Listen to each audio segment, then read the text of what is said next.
పాలకోవా ఈ పేరు వింటే చాలు అందరికీ నోరూరకమానదు. అయితే శ్రీకాళహస్తి కోవా మాత్రం సంథింగ్ స్పెషల్. అక్కడి దాకా ఎందుకు, ఒక్కసారి ఈ కోవా రుచి చూస్తే చాలు. కోవాలందు శ్రీకాళహస్తి కోవా రుచే వేరయ్య అనక మానరు. అంతగా ప్రత్యేకతను సంతరించుకున్న శ్రీకాళహస్తి పాలకోవాపై ప్రత్యేక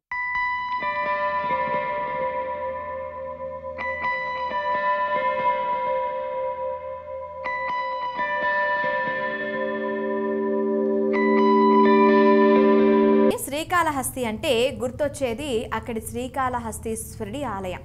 శ్రీకాళహస్తి దేవాలయం దక్షిణ కైలాసంగా పేరు పొందింది. ఒకప్పుడు తిరుమల కంటే ప్రఖ్యాతిగాంచిన శ్రీకాళహస్తి దేవాలయం తిరుపతికి సమీపంలోనే ఉంటుంది. ఇక్కడ మహాశివుడు వాయులింగంగా ఉద్భవించాడు అనేది మనకు తెలిసిన చరిత్ర. అయితే ఇక్కడ ఆలయంతో పాటు మరో ప్రత్యేకత కూడా ఉంది. అదే దాదాపు 7 దశాబ్దాలుగా ప్రాచుర్యంలో ఉన్న పాలకోవా. తిరుపతికి 36 కిలోమీటర్ల దూరంలో ఉన్న శ్రీకాళహస్తికి వెళ్ళిన వారు దైవ దర్శనం అనంతరం ఈ పాలకోవా మాత్రం రుచి చూడక మానరు. అంతటి ఫేమస్ ఈ పాలకోవా.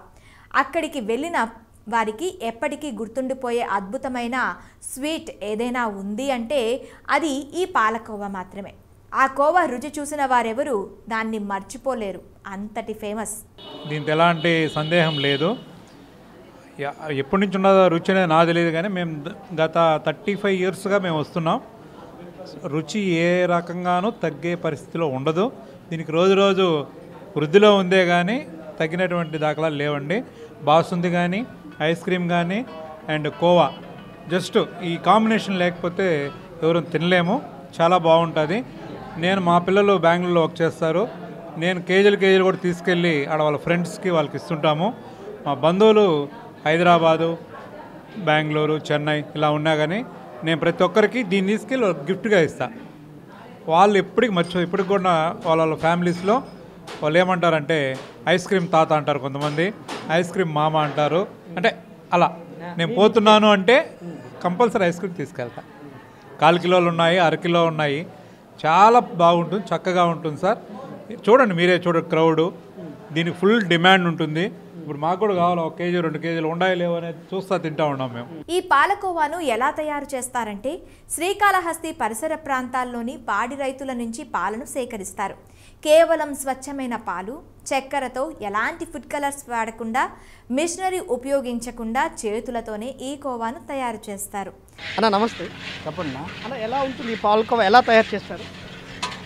ఎలా తయారు? మిల్క్ 10 లీటర్ మిల్క్, 1 లీటర్ చక్కెర బాగా మరగనిచ్చి ఒక హాఫ్ అన్ అవర్ అంతా కోవా రెడీ అయిపోతుంది. అలానే ఒక రోజుకి ఎలా చేస్తారు? ఒక రోజుకి ఎలా అంటే 1000 కిలోలు చేస్తారు. 1000 పాలను బట్టి చేస్తారు అదంతా. ఏ పాలు వాడతారు ఇక్కడ? గేదె పాలు, ఆవు పాలు 2 మిక్సింగ్. 2 వాడతారు అన్న. ఇది ఎప్పుడో 1952వ సంవత్సరంలో స్థాపించారంట. ఈ స్థాపించి అప్పటి నుంచి ఇప్పటి వరకు ఎలా ఉంది పాలకోవా? ఇంకా టేస్ట్ పెరిగింది, సేల్స్ బాగా పెరిగింది అలా. ఇప్పుడు ఎందుకు ఇక్కడ పాలకోవలో ఈ కట్టెలు పోయి ఉంటారు కదా, దాన్ని యూజ్ చేయకుండా ఈ యొక్క శనక్కాయ యొక్క పొట్టునే యూజ్ చేస్తున్నాం, ఎందువలన? శనక్కాయ పొట్టు అంటే కట్లకి గ్యాస్ కన్నా హీట్ బాగా వస్తుంది కాబట్టి ఇది లాగుతుంది. మనకు కలిసి వస్తుంది అన్నమాట, హీట్ సెగ కలిసి వస్తుంది అనమాట. అందువల్ల దీని వాడేది. మీరు ఇక్కడ గత 25 సంవత్సరాల నుంచి పనిచేస్తున్నారని నాకు ఒక సమాచారం జరిగింది. ఆ రోజు నుంచి ఈ రోజు వరకు మీ చేతి వాటన చాలా చక్కగా అద్భుతంగా తయారు చేస్తున్నారు అంటున్నారు. ఏ రోజు కూడా రుచి మారలేదన్నారు. ఏంది మీ రహస్యం, మీ చేతిలో ఉన్న రహస్యం? మన చేతిలో రహస్యం ఏం కాదు, మన society milk, society original milk కాబట్టి వెన్న సత్వం బాగుంటుంది కాబట్టి టేస్ట్ వస్తుంది. మన మిల్క్లో కల్తీలు పౌడర్ గీటర్ ఏమి కాబట్టి అది మనకు టేస్ట్, ఏ టేస్ట్ కాదు ఆ టేస్ట్ వస్తూనే ఉంటుంది. అలా ఈ యొక్క పాలకోవలో ఏమేమి వేస్తారు తయారీకి? ఏమేరు, పాలు చక్కెర తప్ప రెండవ ఏమీ లేవు. పౌడర్ కానీ మిక్సింగ్ కానీ రవ్వ కానీ ఏమి కల్తీ ఉండదు. ఓన్లీ పాలు చక్కెర. ఎన్ని లీటర్లు పాలు యూజ్ చేస్తారన్నా? ఇప్పుడు ఒక బాణం పెట్టారు కదా మీరు, దాంట్లో మ్యాక్సిమం ఎన్ని లీటర్లు పాలు పోస్తారు? 10 లీటర్లు పాలు పోస్తాను. 10 లీటర్లు పాలు పోసి 1 కిలో చక్కెర, లీటర్కి 100 గ్రాముల లెక్కన చక్కెర కలుస్తుంది. ఎన్ని కిలోలు వస్తుంది? 10 లీటర్లకి పాలకి ఎన్ని కేజీలు పాలకు వస్తుంది? 2.5 కిలో నికరంగా రావాలి. గేదె పాలు అయితే 3 కిలోలు వస్తుంది, ఆవు పాలు అయితే 2.5 కిలో వస్తుంది. రెండు మిక్స్ చేస్తే 3 కిలోలు వస్తాయి. ఈ యొక్క గేదె పాలకి మరియు ఆవు పాలకి డిఫరెన్స్ ఏమైనా ఉంటుందన్నా? ఆవు పాలు అంటే వెన్న శాతం లైట్గా ఉంటుంది, గేదె పాలు ఫ్లాట్ అన్నీ నిక్కరంగా ఉంటుంది. కాబట్టి మనం రెండు మిక్సింగ్ చేసామంటే మన నూక అనేది ఏర్పడుతుంది, క్వాలిటీ బాగుంటుంది, తినేదానికి రుచిగా ఉంటుంది. ముఖ్యంగా తయారీ విధానంలో అనేక జాగ్రత్తలు పాటిస్తూ తయారు చేసే ఈ కల్తీ లేని కోవా అంటే సామాన్యులకే కాదు, ఎంతోమంది ప్రముఖులకు కూడా చాలా ఇష్టం. ఇంకో విషయం ఏంటంటే కోవా తయారీలో కట్టెలను కూడా వాడరట. కట్టెలపై కోవాను తయారు చేస్తే ఈ కోవాకు అంత రుచి రాదట. తయారీ కోసం వేరుశనగ పొట్టును మాత్రమే ఉపయోగిస్తారు. వేరుశనగ పొట్టు ద్వారా వచ్చే మంట ఎచ్చు తగ్గులు లేకుండా తయారీకి సమానంగా ఉంటుందని తయారీదారులు అంటున్నారు. రైతుల దగ్గర నుంచి నేరుగా సేకరించిన పాలతో కోవా, ఐస్ క్రీమ్, బాసుంది తయారీకి ఉపయోగిస్తామని చెప్తున్నారు. పాలకోవాని మిషన్స్తో కాకుండా మాన్యువల్గా తయారు చేయటం ద్వారా కోవా బాగా రుచికరంగా వస్తుందని తయారీదారులు అంటున్నారు. ఇక్కడ ఉన్న రోజులు మేము రెగ్యులర్గా ఇక్కడికి వచ్చి తినడం అనేది ఒక ఇది అయిపోయింది అనమాట. తర్వాత ఇక్కడ పాలు అనేది చాలా ఇంపార్టెంట్. మనకి ఎక్కడ కూడా పాలు ప్యాకెట్లుగా కనబడతాయి. ఇక్కడ పాలు ఎట్లంటే మనం క్యాన్లోనే అలానే తీసుకొని వచ్చి మనకు ఇలా కుళాయిలాగా పెట్టి దాంతో పట్టించి పోసేవాళ్ళు అనమాట. ఆ చిన్నప్పుడు అప్పటి నుంచి కూడా మేము ఇక్కడ తెలిసిన వాళ్ళం అనమాట. మేము రెగ్యులర్గా ఇక్కడికి వచ్చి పోతూ ఉంటాము. దాంతోపాటు ఇప్పుడు తిరుపతిలో మేము మారినా కూడా ఎప్పుడు వచ్చినా ఇక్కడికి మన పాల్కోవని మళ్ళీ ఐస్ క్రీమ్ తినకుండా అయితే ఎప్పుడు పోము అనమాట. మళ్ళీ దాంతోపాటు మన ఫ్రెండ్ సర్కిల్స్ కానీ ఎక్కడి నుంచి అయినా వచ్చినా కూడా వాళ్ళని కాళహస్తి టెంపుల్ చూస్తే ఖచ్చితంగా ఇక్కడికి కూడా వస్తారు. సార్ ఇప్పుడు ఆ రోజు నుంచి ఈ రోజు వరకు రుచి ఏమైనా చేంజ్ అయ్యేట్టుగా ఉందా? రుచిలో ఎటువంటి తేడా ఉండదు, చాలా అద్భుతంగా ఉంటుంది. నభూతో నా భవిష్యత్ అనమాట, దానిలో మాత్రం బాగుంటుంది. ఇప్పుడు ఎలా ఉంది సార్? ఇప్పుడు పాలకో తింటున్నారు, అలా ఐస్ క్రీమ్ ఉంటుంది. ఈ ఐస్ క్రీమ్ యొక్క మజా మీకు ఏమనిపిస్తుంది? ఈ కాంబినేషనే హైలైట్ అనమాట. ఇది మామూలుగా ఎవరు కూడా ఈ కాంబినేషన్లో చాలా వరకు తినడం అనేది తక్కువ మంది ఉంటారు. మనకు కాళహస్తిలో ఒక ట్రేడ్ మార్క్ ఏదంటే పాలకోవా విత్ ఐస్ క్రీమ్తో తినడం అనేది ఒక ట్రేడ్ మార్క్గా గత 40 yearsగా ఇక్కడ మేము చూస్తున్నాం అన్నమాట.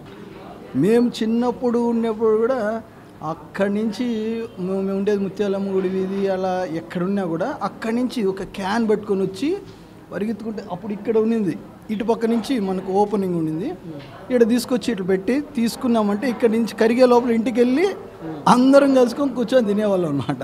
శ్రీకాళహస్తి పాలకోవాకు తెలుగు రాష్ట్రాలతో పాటు కర్ణాటక, తమిళనాడులోనూ మంచి గిరాకీ ఉంది. డిమాండ్ను బట్టి హైదరాబాద్, బెంగళూరు, చెన్నై వంటి మహానగరాలకు ఇక్కడి పాలకోవాను రవాణా చేస్తున్నారు నిర్వాహకులు. సార్ ఇక్కడ ఒక రోజుకి ఎంత తయారవుతుంది సార్? 150 కిలోలు, 160 కిలోలు తయారవుతుందా? ఎంత సార్? 1/4 కిలో? 1/4 కిలో 75 రూపాయలు. అదేవిధంగా అర కేజీ అయితే 150 రూపాయలు. కేజీ అయితే 300 సార్. 300 సార్. ఆ ఒక రోజుకి మొత్తం సేల్స్ అయిపోతుందా? Sales full demand. ఏమైనా మీరు కొరియర్లు కానీ ఏమైనా పంపిస్తారా? ఆన్లైన్ ఉంది సార్. ఆన్లైన్ కూడా ఉంది. ఇది ఎట్లాంటి ప్రాంతాల్లో చూసుకుని తింటారు? అందరూ ఇప్పుడు పక్కనే తమిళనాడు, కర్ణాటక, హైదరాబాద్ ఉన్నాయి. అవునా సార్? ఆ ప్రాంత వస్తువులు కూడా బాగా వస్తారు సార్. బాగా వస్తారు సార్. ఇప్పుడు మూవీలో మీ యొక్క పాలకూర గురించి మూవీలో మాట్లాడడం జరిగింది అల్లు అర్జున్ గారు. తగ్గేదేలే అదే విధంగా పాలకోవది ఒక సీన్ పెట్టాడు. అప్పటి నుంచి ఇప్పటి వరకు వ్యాపారం ఎలా ఉంది? బ్రహ్మాండంగా బాగా పీక్ అయింది. బాగా పీక్ వచ్చింది బిజినెస్. ఒక్కసారి ఈ కోవా రుచి చూసిన వారు మళ్ళీ మళ్ళీ ఆస్వాదించాలనుకుంటారు. ఒక్కసారి తింటే వ్యసనమే అని 3 గంటల్లో 300 కేజీలు అమ్మకం చేస్తామని అంటున్నారు నిర్వాహకులు. ఇక్కడ వర్క్ చేస్తున్న గిరి గారి దగ్గర ఉన్నాము. ఇక్కడ కొన్ని విషయాలు తెలుసుకున్నారు. సార్ నమస్తే. సార్ సార్ ఇప్పుడు మీరు ఎలా చేస్తారు, ఎలా అందిస్తారు? కోవా ప్యాకింగ్ చేసి కస్టమర్లకి అందిస్తూ ఉంటాము. కాళహస్తి అంటే కోవా ఫేమస్, చాలా మంది వస్తూ ఉంటారు. సార్ మ్యాక్సిమం ఒక రోజుకి ఎంత తయారవుతుంది మీ ఆలోచన? రోజుకి 150-200 కేజీలు అయిపోయి ఎంత జరుగుతుందా? సో ఇదేనా ఈ విజువల్స్లో చూస్తున్నాం కదా సార్. ఇక్కడ ఇప్పుడు మీరు వేసారు కదా, ఈ యొక్క కాటా ఉంది కదా, ఎంత వెయిట్ కట్ అంటారు కదా దాన్ని, ఆ వెయిట్ 1/2 కేజీ 1/4 కేజీ ప్యాకింగ్ చేస్తాం. ఎంత సార్ ఇక్కడ? 1/4 కేజీ 75 రూపీస్. అదే 1/2 కేజీ 150. కేజీ 300. అయితే మీరు ఈ కాళశ్రీ పాలకోవతో అందరినీ ప్రజల మనసులో దోచేసుకుంటున్నారు అయితే. కాళశ్రీ కోవా అంటేనే ఫేమస్. అవునా సార్? మీరు ఉదయం ఇప్పటి నుంచి డ్యూటీకి రావాలా? ఇప్పటి నుంచి ఎప్పుడు పోవాలి సార్? ఉదయం 6 గంటలకు వస్తాను. నైట్ ఉదయం 6 గంటల నుంచి 6 నుంచి రన్నింగ్లో ఉంటుంది అమ్మకం. నైట్ 8:30 9 అయిపోతుంది. అంతేకాదండోయ్, ఇక ఈ కోవా గురించి పుష్ప సినిమాలో కూడా ఓ డైలాగ్ ఉంటుంది. అంతేకాదు, పుష్ప సినిమా షూటింగ్ సమయంలో చిత్ర బృందంలోని వారు రోజు వచ్చి ఐస్ క్రీమ్ కోవా తినేవారట. వారు కోవాను తినడంతో పాటు ప్యాక్ చేసుకుని తీసుకెళ్లేవారట. అంత వరల్డ్ ఫేమస్ ఉన్న ఈ పాలకోవాను మనం కూడా టేస్ట్ చేయాల్సిందే. గతంలో ఉన్న 1952 సంవత్సరం స్థాపించిన ఈ యొక్క పాలకోవా స్పెషల్గా తయారవుతున్న ఈ పాలకోవా ఈ రోజు వరకు అంటే 2024 వరకు కూడా అదే రుచితో అదే క్వాలిటీ కూడా జరగడం జరుగుతుంది. ఇది అప్పటికంటే ఇప్పుడు ఇంకా గ్రోత్ పెరిగిపోయింది. రోజుకి 150 కేజీలు 200 కేజీలు దాకా పోతాయంట. అదేవిధంగా ఆన్లైన్ బిజినెస్ హైదరాబాద్, తమిళనాడు, కర్ణాటక ఆ రాష్ట్రాలకు కూడా ఈ చాలా తీసుకుని కూడా వెళ్తారంట. ఈ సాక్షాత్తు ఇక్కడ ఉన్న శివయ్య అని కూడా దక్షిణ కార్తీక కూడా పిలుస్తుంది. ఆయన ఎంత సాక్ష్యంగా ఉంటుందో ఈ పాలకోవ రుచి కూడా అదేవిధంగా